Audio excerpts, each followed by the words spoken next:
नमस्कार। आज हम एक बहुत ही दिलचस्प स्रोत सामग्री पर बात करने वाले हैं। जी। ये अमिश त्रिपाठी की नई किताब है, the Chola tigers avengers of Somnath. इसका सारांश हमारे पास है। हाँ, ये अभी हाल ही में आई है, अगस्त 25 में। बिल्कुल। ये एक हिस्टोरिकल फिक्शन है ना, मतलब इतिहास पर आधारित पर थोड़ी कल्पना के साथ जी। सच्ची घटनाओं और किरदारों को लेकर कहानी बुनी गई है। तो आज हम कोशिश करेंगे कि इस कहानी के मुख्य पॉइंट्स को समझें, इसके पीछे जो गहरे विचार हैं उन पर बात करें और देखें कि ये आज भी क्यों मायने रखते हैं। बिल्कुल। चलिए शुरू करते हैं। तो सबसे पहले समय और माहौल को सेट करते हैं। स्रोत हमें बताता है कि कहानी सन 1025 ईस्वी के भारत की है। हाँ, उस समय ऐसा क्या बड़ा हुआ था जिसने इस कहानी को मतलब प्रेरित किया? देखिए स्रोत के हिसाब से जो सबसे अहम घटना थी, वो थी महमूद गजनवी का सोमनाथ मंदिर पर हमला। और सिर्फ हमला नहीं, बल्कि पवित्र शिवलिंग को खंडित करने की घटना। स्रोत इसे सिर्फ एक क्या कहते हैं, फिजिकल डैमेज की तरह नहीं देखता। इसे वो भारतीय मानस पर लगे एक गहरे जख्म, एक तरह के सांस्कृतिक आघात के रूप में दिखाता है। अच्छा, गहरा जख्म। हाँ, मतलब ऐसी घटना जिसने शायद सिर्फ गुजरात को ही नहीं, बल्कि दूर दराज के लोगों को भी झकझोर दिया होगा। स्रोत ऐसा संकेत देता है। ये तो वाकई गंभीर बात लगती है। तो फिर इसकी प्रतिक्रिया क्या हुई? मतलब किसी ने कुछ किया, जवाब दिया? बिल्कुल बिल्कुल। स्रोत बताता है कि उस समय के एक बहुत ही शक्तिशाली राजा थे, दक्षिण के सम्राट राजेंद्र चोल। हाँ, चोल साम्राज्य। जी। उन्होंने इसके जवाब में एक दंडात्मक अभियान प्लान किया। दंडात्मक अभियान मतलब सजा देने वाला मिशन। हाँ, आप कह सकते हैं हिसाब बराबर करने वाला मिशन। पर दिलचस्प बात यह है, स्रोत इसे सिर्फ पॉलिटिकल या मिलिट्री मूव नहीं मानता। इसे धर्म की रक्षा के भाव से भी जोड़ा गया है। धर्म की रक्षा। हाँ, ऐसा लगता है कि स्रोत के अनुसार ये सिर्फ जमीन या सत्ता की लड़ाई नहीं थी, बल्कि अपनी आस्था, अपनी संस्कृति पर जो हमला हुआ था, उसका जवाब देने की एक गहरी जरूरत महसूस की गई थी। धर्म की रक्षा का भाव, ये उस दौर की सोच को काफी हद तक दिखाता है। तो इस मिशन के लिए राजेंद्र चोल ने क्या किया? अकेले ही निकल पड़े नहीं, अकेले नहीं। या कोई टीम बनाई? स्रोत में टीम का जिक्र है ना? हाँ, और यहीं पर कहानी बहुत दिलचस्प हो जाती है। स्रोत बताता है कि एक टीम बनी, और ये कोई ऐसी वैसी टीम नहीं थी। अविश्वसनीय रूप से विविध, मतलब डाइवर्स टीम थी। विविध किस तरह से? जरा सोचिए, इसमें तमिल योद्धा थे जो अपनी लड़ाई की कला के लिए जाने जाते हैं। गुजरात के व्यापारी थे, शायद उनके पास लोकल जानकारी थी, संसाधन थे। अच्छा। केरल से एक अय्यप्पा भक्त का जिक्र है, उनकी अपनी आस्था, शायद कोई खास स्किल रही हो। केरल से भी? हाँ, और मालवा से एक विद्वान सम्राट का भी जिक्र है, शायद रणनीति या ज्ञान में माहिर। और खुद राजेंद्र चोल तो थे ही। तमिल योद्धा, गुजराती व्यापारी, केरल के भक्त, मालवा के विद्वान। बाप रे, ये तो कमाल का कॉम्बिनेशन है ना? स्रोत इस डाइवर्सिटी पर इतना जोर क्यों दे रहा है? इसका क्या महत्व बताया गया है? स्रोत असल में इसी बात को हाईलाइट करता है कि कैसे एक दर्दनाक घटना, एक साझा सदमा, इतने अलग अलग इलाकों के लोगों को, अलग अलग पेशे जैसे योद्धा, व्यापारी, विद्वान, अलग सामाजिक पृष्ठभूमि, यहाँ तक कि स्रोत में महिलाओं और लड़कों के शामिल होने का भी इशारा है। महिलाएं और लड़के भी? हाँ, तो कैसे इन सबको एक कॉमन और बहुत ही खतरनाक मिशन के लिए एकजुट कर सकता है। ये तो वाकई सोचने वाली बात है। ये उस समय के भारत की अंदरूनी जटिलता दिखाता है, और शायद ये भी कि मुश्किल वक्त में लोग उम्मीद से परे जाकर भी एकजुट हो सकते हैं। मतलब अनेकता में एकता का एक जीता जागता उदाहरण। हाँ, स्रोत शायद इसी तरफ इशारा कर रहा है। ये वाकई एक असाधारण गठबंधन लगता है। इतने अलग अलग लोग, शायद भाषाएं भी अलग, रीति रिवाज भी अलग, बिल्कुल। और सब एक जानलेवा सफर पर साथ निकल रहे हैं। तो सवाल यह है कि मिशन क्या था? असल में करना क्या था उन्हें? स्रोत क्या बताता है? क्या वो सीधे गजनी पर हमला करने वाले थे? नहीं, स्रोत के अनुसार मिशन सीधी लड़ाई का था ही नहीं। अच्छा। ये कहीं ज्यादा जटिल और स्ट्रेटेजिक था। उनका लक्ष्य था गजनी के साम्राज्य के अंदरूनी इलाकों तक घुसपैठ करना। घुसपैठ करना मतलब अंदर तक जाना। हाँ, और जाहिर है ये सफर आसान नहीं रहा होगा। स्रोत रास्ते की मुश्किलों का जिक्र करता है, रेगिस्तान, पहाड़, दुश्मन के इलाके। और उनकी रणनीति आमने सामने की लड़ाई की नहीं थी, बल्कि अवरोधक और छापामार रणनीति अपनाने की थी। छापामार, गुरिल्ला टैक्टिक्स। बिल्कुल, मतलब दुश्मन को परेशान करना, उसके सप्लाई लाइन काटना, अचानक हमले करना, और शायद अंदर से उसे कमजोर करना। तो ये एक तरह का सीक्रेट ऑपरेशन था। हाँ, एक तरह का गुप्त विध्वंसक अभियान लगता है, जिसका मकसद शायद सीधे गजनी को हराना नहीं, बल्कि एक मजबूत संदेश देना था। संदेश? यस, कैसा संदेश? कि भारत पर हमले का जवाब दिया जाएगा, हम्म। चाहे रास्ता कितना भी मुश्किल क्यों ना हो। हाँ। तो ये पारंपरिक युद्ध से बहुत अलग था, ज्यादा गुप्त और शायद ज्यादा खतरनाक भी। जी हाँ। ऐसे मिशन के लिए तो सिर्फ रणनीति काफी नहीं होती, एक मजबूत जज्बा भी चाहिए।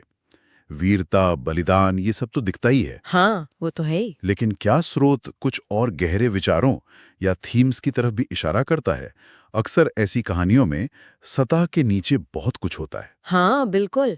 वीरता, बलिदान, एकता, ये तो स्पष्ट विषय हैं ही। हम्म। इनके अलावा स्रोत कुछ और जरूरी, सोचने वाले मुद्दों को भी उठाता है। पहला, जैसा हमने अभी बात की, एकता जो दर्द से जन्म लेती है। हाँ। कैसे एक साझा संकट लोगों को अपने मतभेदों से ऊपर उठा सकता है। दूसरा, धर्म और प्रतिशोध का वो जटिल घालमेल। धर्म और प्रतिशोध? हाँ, स्रोत इस पर सोचने को मजबूर करता है कि धर्म की रक्षा का भाव कब बदले की भावना में बदल जाता है, या क्या ये दोनों भावनाएं एक साथ रह सकती हैं?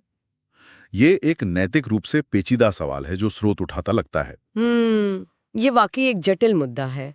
इस पर तो काफी बहस हो सकती है। और तीसरा विषय क्या था? आपने कहा था 3 है। तीसरा विषय, जो शायद इस उपन्यास के सबसे केंद्रीय तर्कों में से एक है, वो है इतिहास के दृश्यांतर को बदलना। इतिहास का दृश्यांतर बदलना सुनने में काफी दिलचस्प लग रहा है। इसका क्या मतलब हुआ? क्या हम इतिहास को गलत तरीके से देखते आए हैं? गलत शायद सही शब्द ना हो, लेकिन स्रोत कहता है कि हम इतिहास को अक्सर एक अधूरे नजरिए से देखते हैं। अधूरे नजरिए से? हाँ, स्रोत के अनुसार लेखक इस उपन्यास के जरिए उस आम धारणा को चुनौती देना चाहते हैं जिसके हिसाब से भारत का ज्यादातर महत्वपूर्ण इतिहास, बड़ी लड़ाइयां, बड़े साम्राज्य, वो सब मुख्य रूप से उत्तर भारत तक ही सीमित माने जाते हैं। अच्छा, मतलब नॉर्थ सेंट्रिक व्यू। जी, स्रोत कहता है कि मेन स्ट्रीम चर्चा अक्सर उत्तर के साम्राज्यों पर ही केंद्रित रही है। इससे चोल जैसे शक्तिशाली दक्षिण भारतीय राजवंशों का जो राष्ट्रीय प्रभाव था, उनकी जो भूमिका थी, उसे या तो पूरी तरह समझा नहीं गया या कम करके आंका गया है। अच्छा, तो ये उत्तर भारतीय इतिहास को नकारने की बात नहीं है? नहीं, बिल्कुल नहीं। बल्कि इतिहास की तस्वीर को ज्यादा पूरा बनाने की कोशिश है, जिसमें दक्षिण भारत के योगदान को भी उसकी सही जगह मिले। बिल्कुल, स्रोत यही सुझाव देता है। यह हमें सोचने पर मजबूर करता है कि हम कितनी बार अनजाने में ही इतिहास को एक संकीर्ण नजरिए से देखते हैं। स्रोत के मुताबिक चोल साम्राज्य अपने समय में सिर्फ भारत में ही नहीं, बल्कि साउथ ईस्ट एशिया तक असर रखता था, और सोमनाथ की घटना पर उनकी ये प्रतिक्रिया इसी बड़े प्रभाव का एक उदाहरण है। इसे नजरअंदाज करना मतलब भारतीय इतिहास की एक अहम कड़ी को छोड़ देना है। ये वास्तव में सोचने वाली बात है। इतिहास लेखन पर अक्सर क्षेत्रीय या राजनीतिक असर तो पड़ता ही है। जी, स्रोत में एक और गहरा विचार था, विजय सिर्फ युद्ध जीतना नहीं, बल्कि जीवित रहना है। ये थोड़ा फिलोसॉफिकल लगता है। हाँ, ये बहुत गहरा और महत्वपूर्ण पॉइंट है जिसे स्रोत सामने लाता है। क्या मतलब है इसका? स्रोत के अनुसार उपन्यास ये बुनियादी सवाल उठाता है कि अगर भारतीय सभ्यता और संस्कृति ने सदियों तक लगातार सिर्फ हार और हार का ही सामना किया होता, जैसा कि अक्सर एक नैरेटिव बनाया जाता है, तो ये आज तक जिंदा कैसे रहती? हाँ, ये तो बहुत वैलिड सवाल है। हजारों साल पुरानी ये सभ्यता आज भी दुनिया की सबसे पुरानी जीवित सभ्यताओं में से एक क्यों है? तो स्रोत का जवाब क्या है इस पर? स्रोत उस कहानी को चैलेंज करता है जो भारतीय इतिहास को बस बाहरी हमलों और अंदरूनी हार की एक लंबी लिस्ट की तरह देखती है। इसके बजाय ये संघर्ष, जूझने की क्षमता, अपने अस्तित्व को बनाए रखने की कला और अंत में एक अलग तरह की विजय की कहानियों को फोकस करने को कहता है। अलग तरह की विजय? हाँ, यहाँ विजय का मतलब सिर्फ जंग के मैदान में दुश्मन को हरा देना नहीं है। स्रोत के अनुसार इसका मतलब है बहुत मुश्किल, बहुत बुरी परिस्थितियों में भी अपनी पहचान, अपनी संस्कृति, अपने मूल्यों को, अपने अस्तित्व को बचाए रखना। अच्छा, सर्वाइवल। हाँ, सर्वाइवल, रेजिलियंस, लगातार हमलों, उथल-पुथल के बावजूद टिके रहना, अपनी जड़ों से जुड़े रहना। स्रोत इसे भी अपने आप में एक बहुत बड़ी जीत मानता है। तो आप कह रहे हैं कि स्रोत के अनुसार लड़ाई हारने या जीतने से ज्यादा महत्वपूर्ण ये था कि सभ्यता, उसकी मूल आत्मा जीवित रही। ये जो लचीलापन है, यही असली जीत है। बिल्कुल, स्रोत इसी ओर इशारा करता है। हार और जीत को सिर्फ उस पल के नतीजे के तौर पर नहीं देखना चाहिए, बल्कि उन्हें हजारों साल की लंबी ऐतिहासिक यात्रा के संदर्भ में समझना चाहिए। इस नजरिए से देखें तो भारतीय इतिहास सिर्फ हार की कहानी नहीं है, बल्कि असाधारण लचीलेपन, अडेप्टेशन और निरंतरता का एक महाकाव्य है। सोमनाथ पर हमला एक भयानक घटना थी, हाँ, लेकिन उसके बाद का संघर्ष और सभ्यता का टिके रहना, ये उस लचीलेपन का सबूत है। ये तो इतिहास को देखने का एक बिल्कुल अलग और ज्यादा, क्या कहूँ, पॉजिटिव नजरिया है। जी। तो अगर हम इस पूरी चर्चा को समेटें, इस स्रोत सामग्री मतलब द चोला टाइगर्स के सारांश से हम मुख्य सबक या संदेश क्या निकाल सकते हैं? अगर किसी को इस विश्लेषण से एक या दो मुख्य बातें याद रखनी हो तो वो क्या होंगी? मुझे लगता है सबसे महत्वपूर्ण संदेश ये है कि इतिहास को, खासकर भारतीय इतिहास को, सिर्फ हार, निराशा और बाहरी ताकतों के सामने झुकने की कहानी के तौर पर नहीं देखा जाना चाहिए। स्रोत हमें याद दिलाता है कि यह संघर्ष की कहानी है, असाधारण हिम्मत की, अप्रत्याशित एकता की, अपने अस्तित्व को बचाए रखने की जबरदस्त क्षमता की, और हाँ, विजय की भी कहानी है। भले ही वो विजय हमेशा मिलिट्री जीत ना हो। बिल्कुल। जीवित रहना, अपनी संस्कृति को बचाए रखना और मुश्किलों से उभरकर फिर से खड़े होना भी तो विजयी है। और दूसरा महत्वपूर्ण बिंदु क्या हो सकता है? दूसरा महत्वपूर्ण बिंदु शायद इतिहास के प्रति हमारे नजरिए से जुड़ा है। स्रोत इस बात पर जोर देता है कि ये उपन्यास उन लोगों के लिए महत्वपूर्ण हो सकता है जो इतिहास को सिर्फ सूखी तारीखों, राजाओं के नामों और युद्धों की लिस्ट की तरह नहीं देखते। अच्छा। बल्कि वे इसे मानवीय भावनाओं की कहानी के रूप में देखना चाहते हैं। साहस, डर, प्यार, नफरत, एकता, धोखा, अदम्य मानवीय जज्बे की अभिव्यक्ति के रूप में, और एक राष्ट्र या सभ्यता की आत्मा को महसूस करने के तरीके के रूप में। मतलब इतिहास को महसूस करना। हाँ, स्रोत बताता है कि ये उपन्यास इतिहास को जीवंत बनाने, उसे महसूस कराने का एक प्रयास है, खासकर उन हिस्सों को जिन्हें अक्सर भुला दिया जाता है, जैसे चोलों का ये कथित अभियान। तो आज हमने इस स्रोत के जरिए देखा कि कैसे एक खास और दर्दनाक ऐतिहासिक घटना, सोमनाथ पर हमला, ने एक बहुत ही जटिल, साहसी और अप्रत्याशित प्रतिक्रिया को जन्म दिया। हमने देखा कि कैसे बिल्कुल अलग-अलग पृष्ठभूमि, इलाके और पेशे के लोग एक साझा मकसद के लिए अपनी सीमाएं लांघकर एकजुट हुए। और इससे भी जरूरी बात, हमने ये समझा कि कैसे ये कहानी, जैसा स्रोत में बताया गया है, हमें इतिहास को देखने का एक ज्यादा बड़ा और शायद ज्यादा संतुलित नजरिया देने की कोशिश करती है। हाँ। एक ऐसा नजरिया जो सिर्फ हार और पीड़ा पर नहीं, बल्कि संघर्ष करने की इच्छा शक्ति, एकता की ताकत और अस्तित्व बचाए रखने के लचीलेपन पर केंद्रित है।